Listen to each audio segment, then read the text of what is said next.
Sejam bem-vindos a mais um encontro de Direito Civil comigo aqui na turma de Delegado de Polícia Civil Regular. Vamos nessa, pessoal. Na aula passada estávamos abordando um dos pontos mais relevantes de Direito Civil para uma prova de delegado de polícia. Qual era? Fato jurídico. E hoje nós vamos continuar nessa pegada de fato jurídico para aí sim encerrarmos o estudo da relevantíssima parte geral do direito civil. Afinal, como eu, prof. Bruno, sempre falo, quem não sabe parte geral de direito civil é fraco. É um jurista fraco. Vai ter dificuldade em todas as disciplinas. Então, aprender parte geral, por isso eu gasto propositalmente mais tempo nela, é fundamental para a formação dos devidos raciocínios jurídicos. Perfeito? Então, na aula passada, nós estudamos isso aqui, ó, tá na tela, coloca aí, os atos ilícitos. Ou seja, falamos dos ilícitos subjetivos, do ilícito objetivo, mostramos 186, mostramos 187, vocês anotaram isso no seu caderno, trabalhamos a ideia de culpa, trabalhamos a ideia de comportamento e por aí vai. Ficou faltando dentro de ilícito, trabalharmos as, anote, excludentes de ilicitude, que vocês tão bem trabalham no direito penal e que devem ser estudadas também no direito civil. Você acha que examinador de delegado gosta de cobrar excludente de ilicitude em prova de direito civil na prova de delegado, sim ou não? Óbvio. É um dos temas, coloca aí, Paulinho, ó, aquele coração gostoso. É um dos temas que mais cai. Fechou? Vou repetir. É um dos temas que mais cai em prova de delegado. Vira e mexe, tem uma questãozinha de excludente de ilicitude. E por que o examinador civilista faz isso? Hein, gente? Ele faz isso porque você, normalmente, não estuda isso em direito civil. Você só estuda isso em penal. E muita coisa que você trouxer do penal, você acerta. Mas algumas coisas, se você trouxer do penal, você erra. E examinador de direito civil sabe disso. Então ele coloca na sua prova para quê? Para te ferrar, meu irmão. Então, ainda bem que você veio na aula de hoje, porque você vai ter todos os alertas necessários para o estudo das excludentes de ilicitude no direito civil. Elas estão resumidas nesse artigo que está na tela. Você já anotou no caderno, não é isso? Artigo 188. Vamos prestar bastante atenção. O Código Civil, nesse artigo, vai trabalhar 3 excludentes de ilicitude. A primeira delas é a legítima defesa. A segunda é o exercício regular de um direito. E a terceira delas é o estado de necessidade. Estas são as 3 excludentes de ilicitude expressamente previstas no nosso Código Civil. Essas 2 primeiras estão resumidas no 188, inciso 1. Esta última é aquela que figura no 188, no seu inciso 2. Tá joia? 3 resumidas em 2 incisos. Perfeito? Vamos começar pela legítima defesa. Olha só, na legítima defesa, eu quero lhes passar uma tranquilidade. Você pode trazer o seu conhecimento de direito penal para o direito civil, que nós não teremos qualquer prejuízo, qualquer mudança. Então, quando é que alguém age em legítima defesa no direito civil, excluindo-se a ilicitude deste comportamento? Vamos lá, o que eu tenho que ter primeiro? Ai, ai, ai, ai, ai, futuros delegados. Vamos lá. Fala. Uma agressão injusta, né, gente? Porque se a agressão for justa, não cabe legítima Defesa, eu vou prender alguém, eu sou policial, o cara está em flagrante delito, eu tiro minha arma e falo, deita, deita, deita, aí ele vai, agacha, na hora que eu vou algemar, ele reage. Aí depois ele alega, não, eu estava em legítima defesa contra a autoridade policial. O que você fala? Você está louco, filho? A agressão da autoridade policial não era o quê?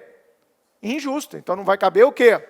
A alegação de legítima defesa. Faz sentido um exemplo desse para uma prova de delegado? Óbvio.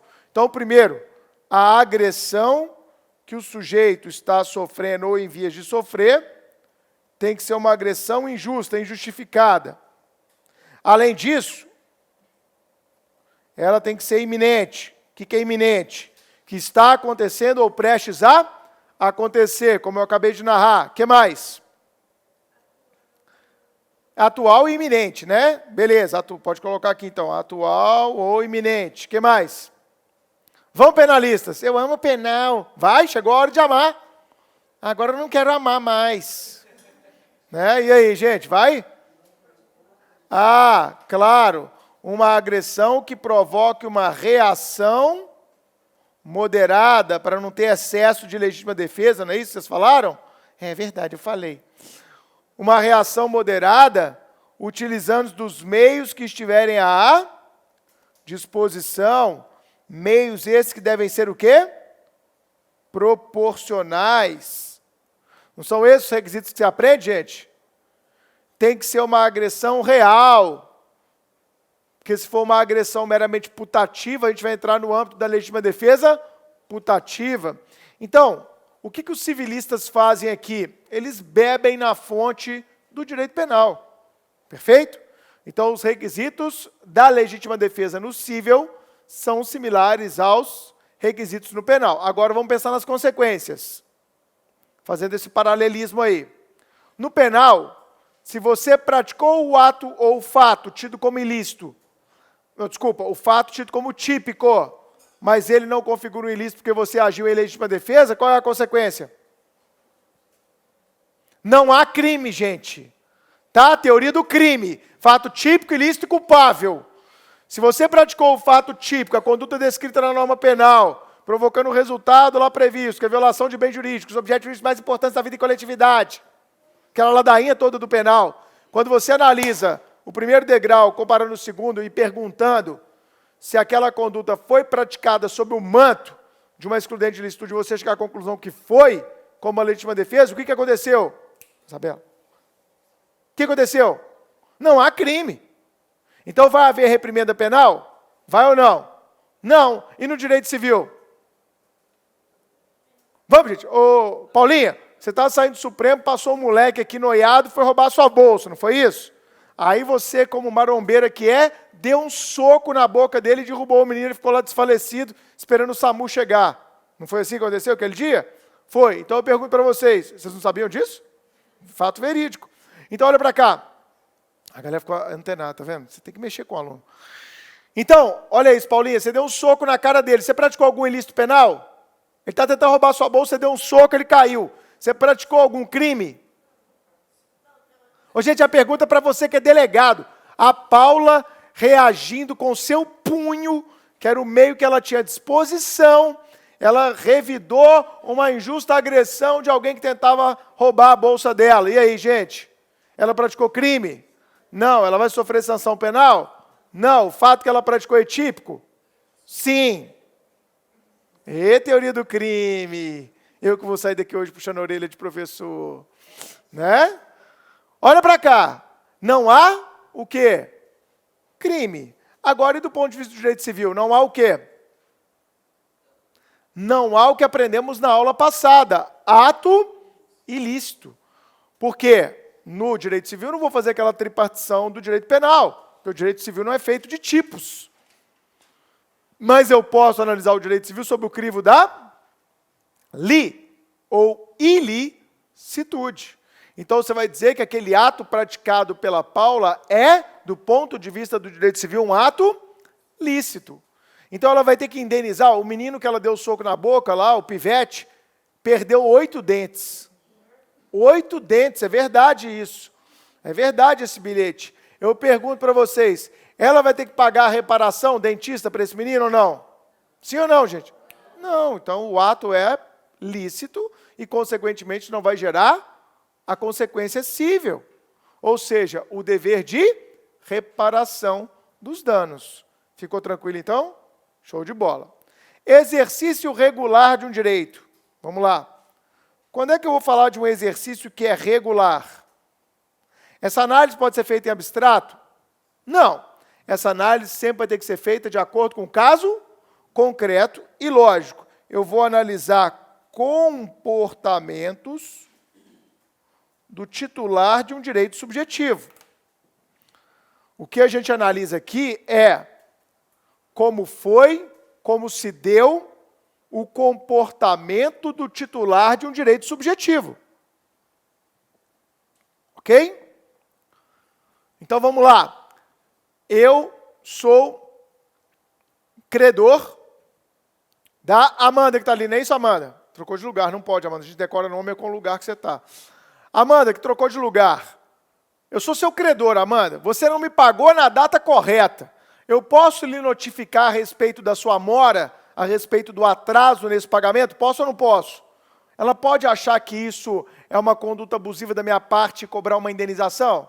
Não. Então isso é um exercício o quê? Regular. O credor advertir o seu devedor a respeito da mora é uma conduta o quê, gente? Regular de um direito. Então, o credor, no exercício da sua titularidade, agiu dentro dos limites permitidos pela lei. Perfeito? Todo mundo está comigo? E se eu chegar para ela, Amanda, seguinte, se você não me seguir no Instagram, eu vou cobrar aquela dívida, hein? Isso é uma ameaça ou não é, gente? Não, não há ameaça de exercício regular de um direito. Isso não pode ser tido como coação. Então, quando eu ameaço o exercício de um direito que eu já tenho, olele, isso não é qualquer tipo de coação. Todo mundo entendeu isso? Perfeito? Isso não pode ser tido como um exercício irregular de um direito. Ok? Se eu chegar assim, ô Paulinha, você é minha herdeira, minha filha, não é isso? Ô Paulinha, se você atentar contra a minha vida, de alguma maneira, ou me difamar, me caluniar, me injuriar, eu vou lhe retirar do meu testamento. Isso é algo indevido ou a lei mesmo já permite isso, gente? A lei já permite isso. Ainda que eu não faça, o outro herdeiro pode contestar se eu morrer e ela fizer isso, não é assim? Ou seja, gravem. Você tem que se perguntar para saber exercício regular do direito se aquele direito já existiu ou não, independentemente de qualquer ato. Ele pode fazer isso? Pode. Tem algum problema? Não. Agora, vamos lá. O sujeito está me devendo. E aí, ô Amanda, você está me devendo, você é minha devedora, a gente é vizinho, eu coloco uma faixa na frente do meu prédio. Amanda, paga logo, sua caloteira. Será que eu abusei ou não do meu direito? Hein, gente? Abusei. Ou seja, aquele exercício não foi regular. Então, você acabou de aprender uma dualidade existente no direito civil. Quando o exercício não é regular, ele vai ser considerado um ilícito no campo do abuso do direito. Entenderam a ideia? Então, quando o exercício não é regular, normalmente ele será considerado um exercício abusivo do direito, como falamos na aula passada. Vamos usar dois dos melhores exemplos do STJ para a prova de delegado de polícia. Muita pertinência temática, tá bom? Olha para cá. Eu vou trazer para vocês dois exemplos do STJ, que exatamente analisaram se a conduta é lícita, porque foi exercício regular de um direito, ou se a conduta foi ilícita pela abusividade da titularidade de um direito. Todo mundo está comigo?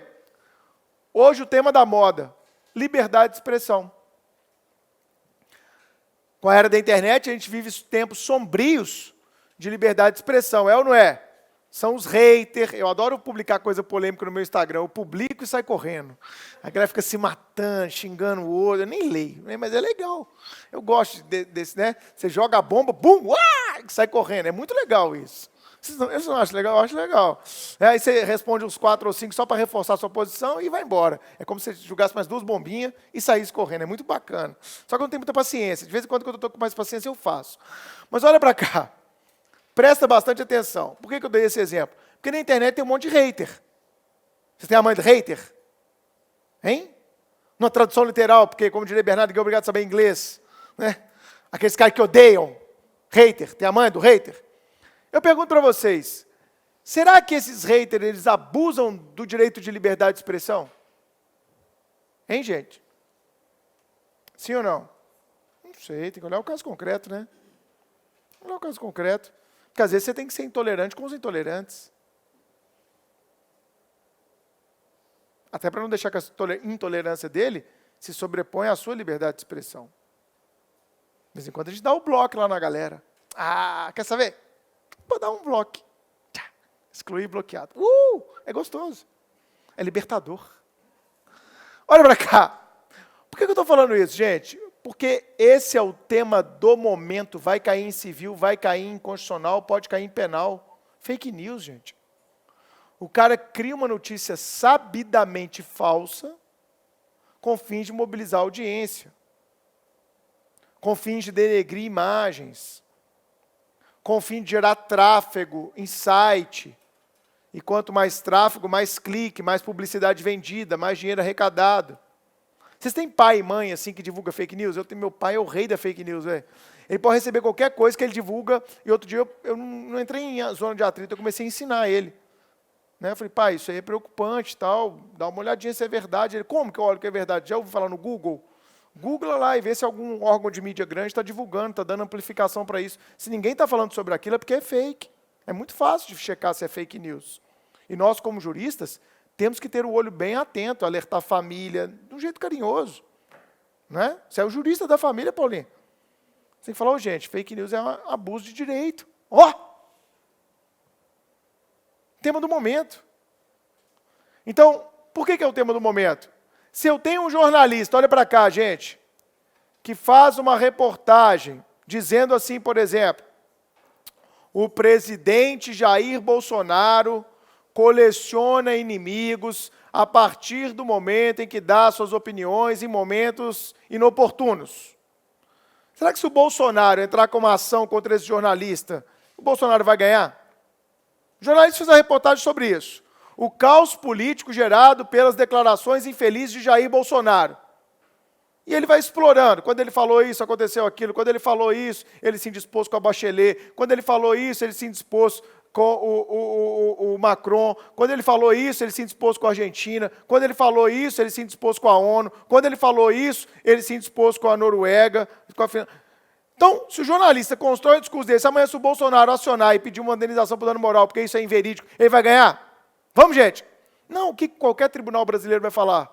O jornalista estava no exercício da sua liberdade de expressão.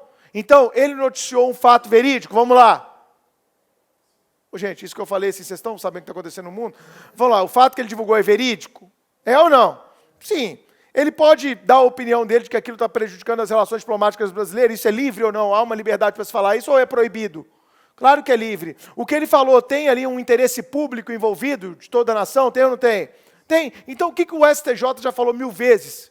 Quando um jornalista divulga um fato verídico, ainda que dando a sua opinião sobre o fato, não há como gerar dever de indenizar, porque o ato praticado pelo jornalista não é o quê? Ilícito. Não houve o quê? Um abuso da liberdade de expressão. Olha que questão para a prova de delegado. Agora, se o cara começa a criar, para defender algum tipo de interesse, fake news, que antigamente a gente chamava de imprensa marrom, que por qualquer patrocínio publicava qualquer coisa. Muito comum. Quem é do interior aí, gente? Quem é do interior? A galera aqui que é do interior, né? Todo mundo do interior? Que isso? Ô, gente, no interior, vocês vão lembrar, a galera que está assistindo aí, que é do interiorzão do Brasil, com certeza já viu esse caso, que é caso do STJ, do STF, que eu vou contar aqui, mas vocês viram isso próximo de vocês. Eleição de prefeito interior, o pau quebra.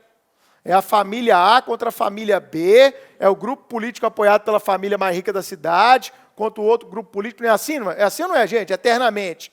Né? E aí o pau quebra. Pau quebra ou não quebra? quebra. E sempre um desses grupos é dono de um jornal, de uma rádio, de uma emissora de TV local. Já viram isso? Vocês nunca viram isso, gente? Às vezes um grupo político é dono, cheio da grana, é dono da rádio lá do local. E aí, o que é muito comum na véspera da eleição? Sempre foi, gente. Antes de ter essa expressão fake news, já tinha isso, né? Eu lembro que em 2004, eu fui delegado de Polícia Federal já. Eu trabalhei na eleição no município de Umuarama, lá no interior do Rio de Janeiro, região dos Lagos, né? Que Umuarama é no Paraná. Araruama, lá na região dos Lagos, ali próximo a Cabo Frio, no caminho de Cabo Frio, ali, Búzios, a galera de Minas conhece esse caminho como a palma da mão. Ô, gente, era só fake news o tempo inteiro de um grupo político contra outro, e você ficava como delegado recebendo aquelas notícias e falando, pô, eu instauro aqui, não instauro, o que é verdade, o que é mentira, eu mobilizo para lá, está tendo transporte clandestino, está tendo pagamento. Isso aí, fake news, já existiu desde sempre. Então, se sabidamente se planta uma mentira contra um adversário político, por exemplo, o STJ já falou que esse tipo de divulgação na mídia não é liberdade de expressão, é abuso do direito de liberdade de expressão e, consequentemente, devemos ter o direito de indenização, de resposta, claro, muito bem pensado, mas, sobremaneira, o direito à indenização. Tem um caso muito legal da STJ, que é assim, ó, um vereador perdeu no interior para o outro por 8 votos de diferença. Interior, 8 votos. Tá? E ele provou que ele só perdeu essa eleição, que ele era o líder de todas as pesquisas, e ele perdeu a cadeira na Câmara Municipal porque um outro adversário político dele falou na rádio, 3 dias antes da eleição, um monte de barbaridade a respeito dele. Ele ganhou indenização no STJ pela perda de uma chance do exercício do mandato. Olha que fantástico. Aquele ilícito tirou dele a chance de se eleger. Então, teve uma perda de uma chance de exercício do mandato, com nexo de causalidade atrelado àquela reportagem divulgada, aquele comentário feito 3 dias antes da eleição na rádio local. O Fernando Collor de Mello, já ouviram falar nele, né? O Collor. Né? O Collor, ele ganhou outro dia, não lembro se foi da Veja ou da Isto É, pelo STJ, R$500 mil. Porque depois de mais de 20 anos, resgataram uns dossiês das Ilhas Caimã lá, acho que não sei se foi a Veja ou a Isto É, desculpem, ou a Época, uma dessas revistas de notícia semanal, e trouxe isso lá, e o Collor falou, prova? Ah, não, isso aqui é uma fonte. Mas de onde você tirou isso?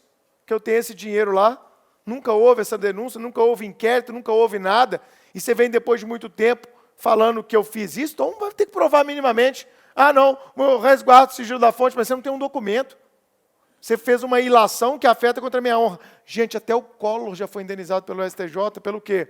Pelo abuso do direito de liberdade de expressão. Entenderam esse exemplo?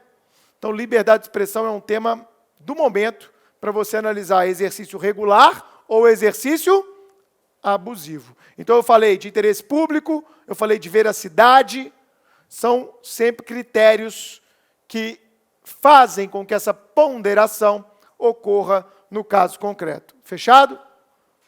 Outro tema da ordem do dia para a prova de delegado. Levar notícia crime à autoridade policial. Tá bom? Levar notícia crime à autoridade policial. Como é que se chama mesmo? É Débora. Ô, Débora, você tem um vizinho que você acha ele um pouco estranho. Você olha para ele, você lembra de Lombroso na criminologia. Esse cara é bandido, velho. Tem cara de bandido, jeito de bandido, comportamento de bandido, boné de bandido, correio de bandido, tudo de bandido. Esse cara é bandido. Isso anda de carrão, né? Esse cara é bandido. Você já tem esse tirocínio policial? Tem que ter. O cara que estuda para delegado tem que andar na rua, é bandido, vagabundo, aquele dali, quando eu for delegado, certamente instaurarei o inquérito. Você tem que ter, mas não é sair falando, é pensamento, isso não é preconceito. É só pensar, vagabundo. Todo polícia tem isso, viu, gente? Né? Cachorro cheira cachorro. Olha pra cá, tem que ter. Né? Aí você começa a olhar aquele vizinho e fala, não é possível. E na casa dele tem um entra e sai o tempo todo. Toda hora tem um entra e sai na casa dele. E os caras que vêm aqui na casa dele, é tudo lombrosiano, igual ele. Tudo tem cara de vagabundo.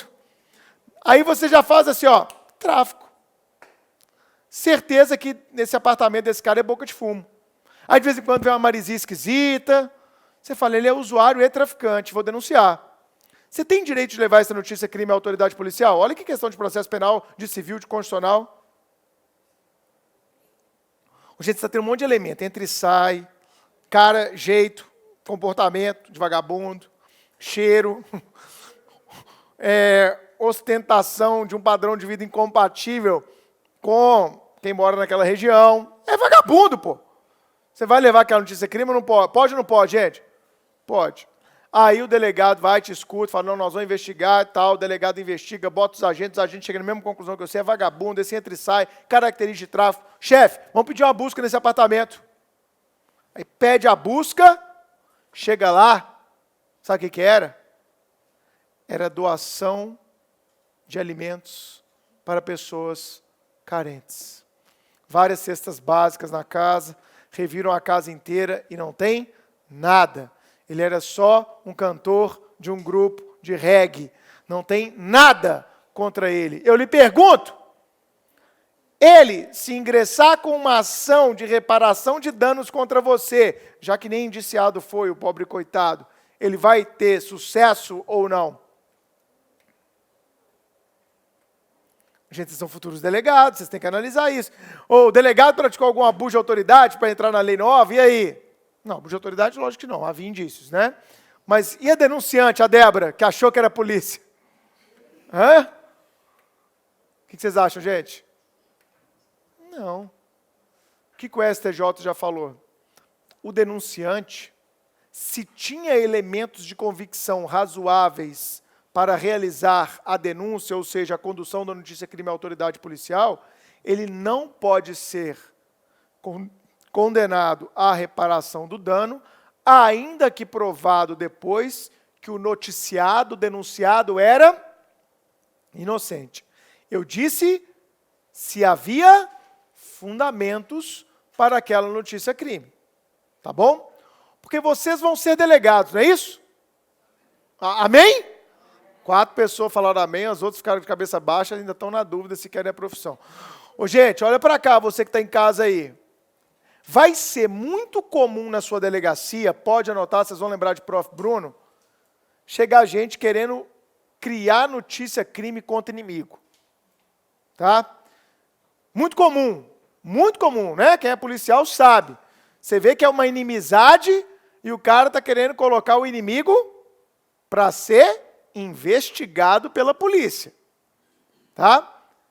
Normalmente, na notícia crime, vai vir tráfico. Deve ser traficante, porque é uma gravidade, né, que coloca e tal, transforma o usuário em traficante, é muito comum esse tipo de coisa. Vocês vão ter que ter o poder de triar essas informações. Tá joia? Sabe uma situação que é muito comum isso? Ex-mulher. Sério. Eu já recebi umas 4 ou 5 notícias crime de ex-mulher contra companheiro, narrando, e você fala assim, pô, ela conhecia toda a rotina do cara, né? Aí narra o comportamento todo criminoso, você dá uma credibilidade, afinal de contas ela desfrutou da intimidade daquele vagabundo. Das 5 que eu recebi, 3 eram falsas. Nada daquilo que ela falou se confirmou, ou seja, era mágoa. Para fazer trabalho de polícia judiciária, você tem que ter conhecimento um pouquinho de psicologia. Tem que ter, gente. Psicologia nos comanda o tempo todo. Tá? Então, vamos supor, olha que pergunta de prova, de direito civil, em concurso de delegado. Uma ex-mulher magoada com os atos de traição de seu ex-companheiro, formula notícia crime sabidamente falsa, com a finalidade que ele venha a sofrer a persecução penal. Neste caso, ela vai ser condenada a pagar uma indenização na seara civil? Sim ou não, gente? Sim. Sim. Ela vai ser condenada porque aí não houve o quê? Liberdade de levar uma notícia crime. Houve o quê? Abuso do direito de noticiar. Perfeito? Se eu proponho uma demanda que eu sei desde o início que ela é temerária, que ela não tem por que prosperar, porque eu só quero fazer outra parte sofrer o ônus do processo, que é um ônus hoje muito debatido em doutrina. O que o STJ já falou? Abuso do direito de demandar. Olha que legal. Então eu estou falando abuso do direito de demandar, abuso do direito de noticiar, abuso da liberdade de expressão. Quando não é regular, é porque é abusivo. Se for regular, não há ilícito.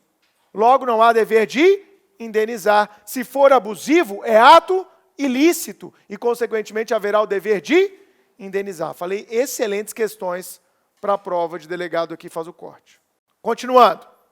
Agora eu quero muita atenção de você para a gente entrar na terceira excludente de ilicitude que está prevista no Código Civil. O estado de necessidade. Anote no caderno. Estado de necessidade. Vamos lá. Estado de necessidade. Vamos lembrar lá do penal, de novo. Olha para cá. Vem comigo. O estado de necessidade do penal ele pode ser justificante ou exculpante. Essas classificações aqui no civil não são relevantes. Fechou? Então, quando é que eu vou ter uma atitude em estado de necessidade? Muito fácil, gente. Quando o sujeito opta, é uma opção, opta por sacrificar um bem de menor valor para salvaguardar outro bem mais relevante. Lembraram disso?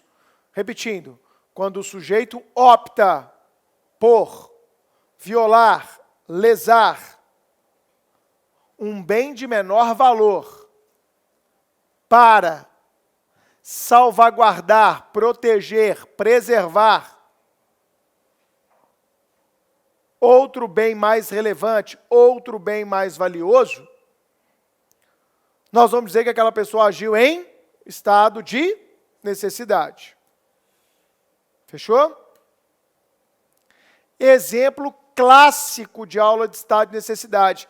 Você está andando com seu carro na rua, uma criança solta das mãos do pai, atravessa de repente na frente do seu carro, para você não atropelar aquela criança, visando salvaguardar a vida e a integridade dela, você desvia seu veículo e, pô, colide no veículo que estava estacionado junto à calçada. Não é um caso clássico de estado de necessidade? Então eu pergunto, eu provoquei um dano no carro alheio? Hein, gente? Então há dano ou não há? Ah, eu quis causar aquele dano? Quis ou não, gente? Na verdade, eu quis salvar a vida da criança e aquele dano foi uma consequência. Então, o meu querer não é, para usar a expressão do penal, finalisticamente dirigido para o dano ao veículo. O meu querer é finalisticamente dirigido para salvaguardar a vida da criança. Então, é o estado de necessidade clássico aqui. Perfeito? Tudo bem? No direito penal, eu pratiquei crime de dano? Nessa situação narrada? Claro que não. Óbvio que eu não pratiquei crime de dano. Ok? Você pode ter duas saídas. Ou entender que aquele comportamento foi culposo, né?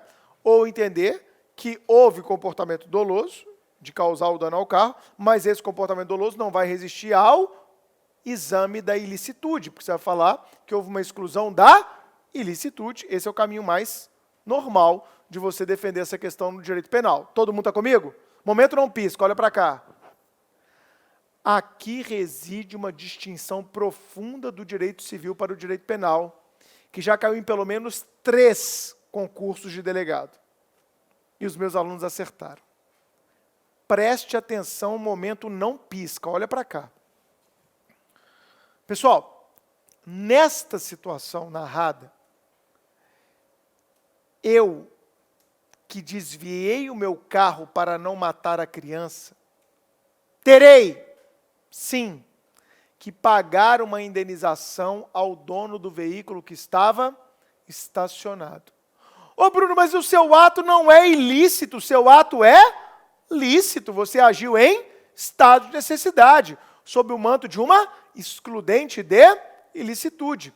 Sim, pessoal, eu sei disso. Mas o nosso legislador civilista, ele está pensando em quem? É no autor? Não. Em quem? Na vítima. Então, o que ele fez? Ô, Bruno, você desviou para não matar a criança, né? Parabéns, seu ato foi lindo, mas paga a indenização para o dono do carro que estava parado. Ok? Ah, mas isso é injusto. Não é não, porque o direito civil é maravilhoso. Então ele manda eu pagar e depois eu vou regredir contra quem? Contra o pai da criança, que não custodiou ela adequadamente. Perfeito? Então anote. O estado de necessidade no direito civil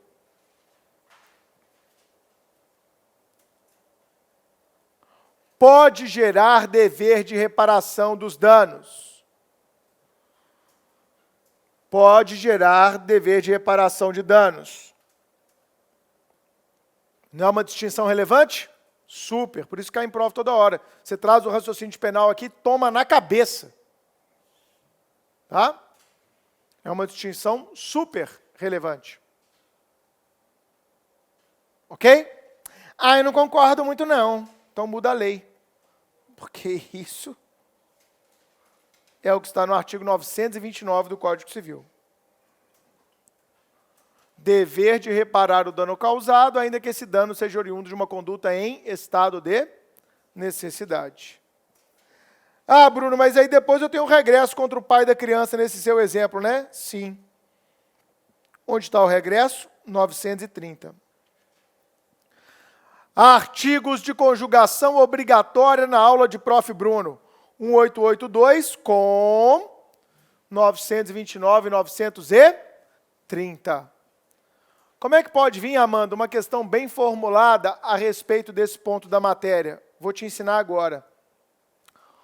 O ato lícito, excepcionalmente, pode gerar dever de reparação de dano. Certo ou errado?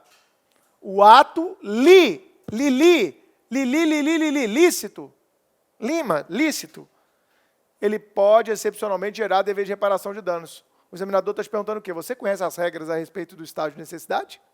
Então, a resposta é certo. Então, conclusão. Anote essa conclusão, porque pode vir em prova como já veio. Conclusão, 2 pontos.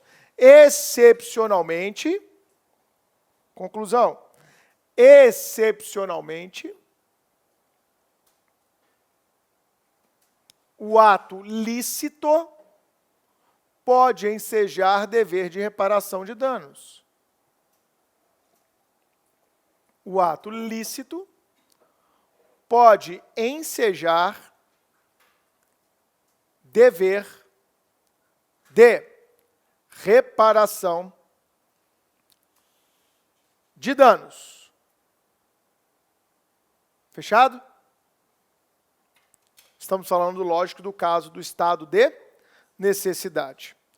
Agora eu vou abordar uma questão que caiu em delegado Goiás, na prova de 2017, aquela que foi, infelizmente, invalidada em virtude de fraude constatada na banca CESP-UNB. Não sei se alguém fez aquela prova de fevereiro de 2017. O time Supremo lá estava em mais um hora H. Inclusive, fomos na porta da prova dar também aquele gostoso abraço da aprovação. Olha para cá. A questão que caiu na prova de delegado de Polícia Civil de Goiás e que é super interessante sobre esse ponto da matéria é a seguinte. O direito civil só trouxe esses 3. O direito penal nos aponta quantas excludentes de licitude? Quantas? 5. Né? Além dessas 3, ele vai trabalhar também o quê? O estrito. Ah, quando você fala fica tão fácil. Cumprimento do dever legal e aquela causa supralegal, que tem um monte de requisito, que caiu na minha prova de penal 1 na faculdade, consentimento do ofendido. Todo mundo lembra disso? A pergunta é, o Código Civil previu? Ei, tudo bem? Como é que vocês estão? Código Civil, é nós aqui? Não! Não trouxe a previsão. Então, a pergunta de prova, que foi a que caiu em Goiás, é: estas excludentes, muito trabalhadas, e o estrito cumprimento do dever legal até previsto no Código Penal, elas podem ser aplicadas no direito civil? Olha que pergunta boa para a prova. Sim ou não? Exemplo do estrito cumprimento do dever legal da prova de delegado Goiás. Foi esse aqui, ó. um bombeiro causou danos a uma residência, invadindo aquela residência para salvar uma criança que estava no imóvel vizinho. Perfeito? Aí perguntava se o bombeiro e o Estado responderiam pelos danos causados à casa daquele morador. Entenderam a ideia? Se o morador tinha direito de regresso contra os bombeiros, que arrombaram a sua... Você chega lá na sua casa, o que aconteceu? Minha casa está toda arrombada. Ah, foram os bombeiros, mas por que eles fizeram isso? Porque teve um incêndio aqui do lado, eles precisavam salvar uma criança, eles arrombaram e invadiram sua casa. E aí, gente? O ato praticado pelo bombeiro de arrombar a sua casa foi ilícito? Não. É estrito cumprimento do dever legal clássico também. Então, penalmente, ele vai responder pelo delito de dano ou de invasão de domicílio? Claro que não. Penalmente, ele não vai responder. Sabemos, o Código Penal prevê isso. Agora, o Código Civil não previu. Então, ele vai responder pelos danos ou não? Resposta, não. Nós podemos sim aplicar excepcionalmente o estrito cumprimento do dever legal na seara civil. A doutrina prevê isso. Foi uma pergunta doutrinária na prova de primeira fase. Eu adorei essa questão. E eu adorei mais ainda quando teve professor da concorrência que deu o gabarito errado. Eu comecei a rir. E o cara era meu amigo, eu não sabia se eu mandava uma mensagem ou deixava se fuder sozinho. Eu fiquei num dilema moral, mas deixei se fuder sozinho. Ô, gente, é sério. E eu vi que ele estava errando, eu sabia o motivo que ele estava errando. Sabe por quê? Porque quando a galera vê isso numa prova de civil, a galera vem para a lógica do estado de necessidade. E esquece que a doutrina prevê, sim, a aplicação do estrito cumprimento do dever legal. Se fosse um particular arrombando, seria estado de necessidade. Mas como foi um bombeiro, no estrito cumprimento da sua função de bombeiro, era o quê? Estrito cumprimento de um dever legal. Ele tinha um dever legal de, claro, não colocando a sua vida em risco, salvar aquela criança. O particular, ele só teria o quê? A responsabilização por uma eventual omissão, se fosse possível para tanto.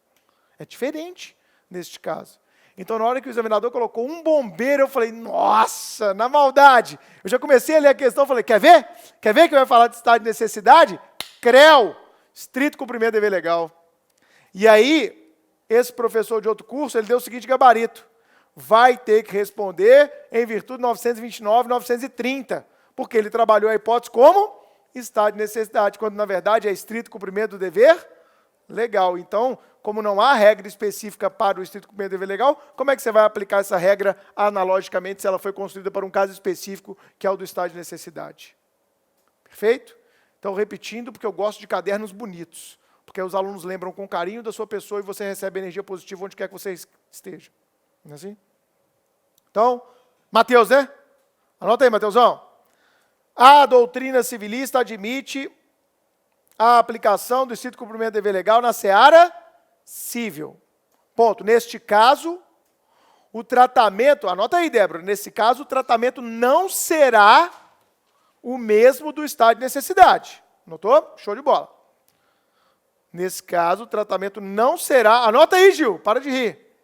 Não será o mesmo do estado de necessidade. Então, é uma questão, repito, doutrinária. Fechou? Show de bola. Agora, consentimento do ofendido. Bom, no direito penal, uma das primeiras coisas que você aprende sobre consentimento do ofendido é que, excepcionalmente, ele pode ser tido como uma causa supralegal de exclusão da ilicitude, desde que, qual é o primeiro requisito? Que haja consentimento da pessoa que é titular do direito, é lógico. O segundo, desde que se trate de direitos... Vamos, gente. Ah, tudo bem, aconteceu isso aí, pode tirar minha vida. Eu não ligo, pode tirar minha vida, fica à vontade, vai lá. Pode ou não, gente? Não, porque a vida, no viés do direito penal, seria um direito indisponível, tá bom? Agora, olha para cá. O primeiro pressuposto que você aprende no direito penal quando você estuda consentimento do ofendido é que se trate de direitos de natureza disponível. E o exemplo que todo autor de penal trabalha é o patrimônio. Patrimônio. É ou não é, gente? Sim, é o patrimônio. Se eu chegar para você, Mateusão, cara, esse celular aqui meu, eu vou jogar ele fora. Vamos brincar de arremessar ele, quem arremessa ele mais alto? Vocês vão? Arremessou, agora é crime de dano. Você fala, você está doido, você permitiu. Eu não, cara, mas o direito civil não permite. Não prevê o consentimento do ofendido como causa de exclusão da ilicitude. Então o ato que você cometeu agora foi um ato ilícito. Seria meio ilógico ou não, gente? Totalmente lógico. E o direito civil trabalha na essência com direitos disponíveis. Então, aqui, os poucos doutrinadores de direito civil que abordam o consentimento do ofendido alegam o quê? Cumpridos os requisitos de disponibilidade, consentimento inequívoco da vítima, não haverá ilícito. Repetindo, os doutrinadores que trabalham o tema dizem que, havendo o cumprimento dos requisitos, consentimento prévio, inequívoco da vítima, titular do direito, sendo esse direito ainda disponível, o consentimento do ofendido poderia sim, em que pese não estar previsto na lei civil, como também de resto não está previsto na lei penal, ser utilizado como causa, também aqui, supralegal, de exclusão da ilicitude cível. Fechou? Então aprendemos bem as excludentes de ilicitude no Código Civil. Uma última observação de uma questão que já caiu em segunda fase de Ministério Público, mas incrivelmente nunca caiu em prova de delegado, pelo menos nos últimos 15 anos que eu analiso prova de delegado. Observação.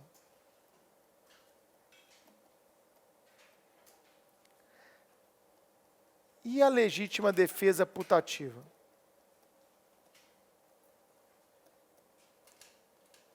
Como é que fica essa bagaça, gente? Eu estou perguntando como é que fica isso no direito civil. No direito penal você vai trazer as teorias, uma acredita que é assim, outra acredita que é assado. E aí, gente, e no direito civil, como é que fica? Aqueles exemplos que vocês adoram lá do penal. Tício, inimigo de Caio, encontra Caio na calada da noite. Caio trazia uma carta de pedido de desculpas. Aí, Tício, quando vê Caio sacando a carta, acredita ser uma arma. Ele saca primeiro a sua pistola e desfere 8 tiros sequenciais contra seu inimigo Tício. Pistola, gente, pistola é muito rápido, 8 tiros, pô. Ok? Todo mundo está comigo? Vocês estão igual o promotor? Nossa, 8 tiros é tiro demais. Quantas vezes já tirou, filho? Uma vez. Quantas vezes já tirou sob estresse? Não, nunca. Então não me vem com esses exemplozinhos de manual não, tá? Vai atirar no momento de estresse, na hora que você vê, sua pistola parou aberta, sem munição. Aí você está procurando outro carregador para trocar e continuar trocando. Não vem com exemplo de ar-condicionado, não. Tá? Vocês vão ser polícia. Olha para cá. Defensoria Pública é outra turma aqui no Supremo. A gente transfere você se você quiser. Olha para cá, gente. Esse não é o caso clássico de legítima defesa putativa? Acreditou que era uma arma, mas era uma carta de desculpas. Você não ouve isso desde o primeiro e segundo período de faculdade? Escuta.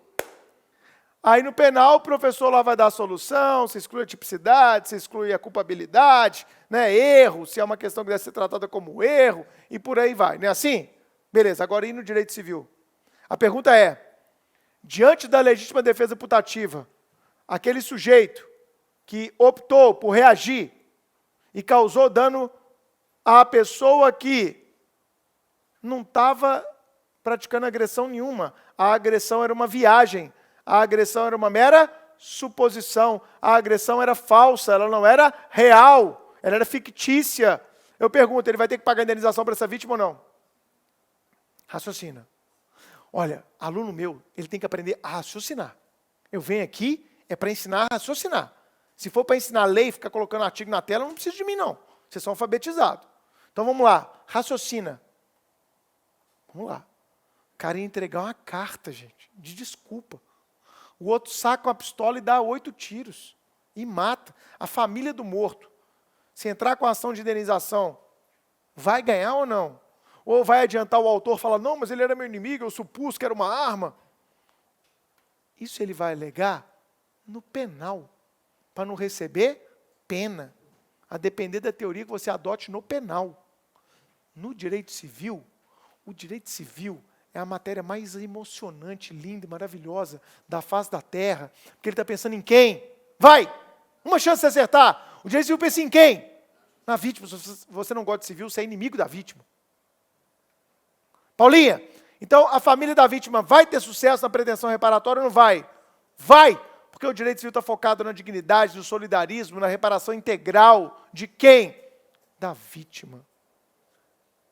Ok? Então anote. Legítima defesa putativa. No âmbito do direito civil, esta situação fictícia, que se existisse na realidade, vamos ser bem pleonástico mesmo, que se existisse na realidade, afastaria a ilicitude da conduta,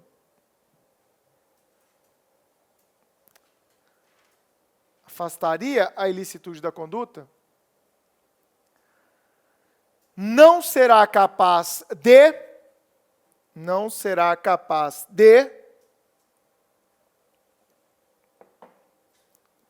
isentar o autor do dever de reparação de danos, ok? Essa é ótima para cair na prova de civil, hein? Não é não? Não isentará o autor do dever de reparar os danos causados à vítima ou à família desta. Não isentará o autor do dano do dever de reparação à vítima ou à família desta. Ok? Entre parênteses, o foco do direito civil é a vítima e não o autor do dano. O foco do direito civil é a vítima e não o autor do dano. Fechado? Boa questão, né? Esse é o posicionamento da doutrina majoritária, que é o que você deve defender, eventualmente numa prova de segunda fase, porque você já escolheu o Supremo, né? A primeira fase está no papo. Já estamos pensando na segunda fase. Ai, Bruno, eu queria tanto essa segurança. Terapia, né? Bom.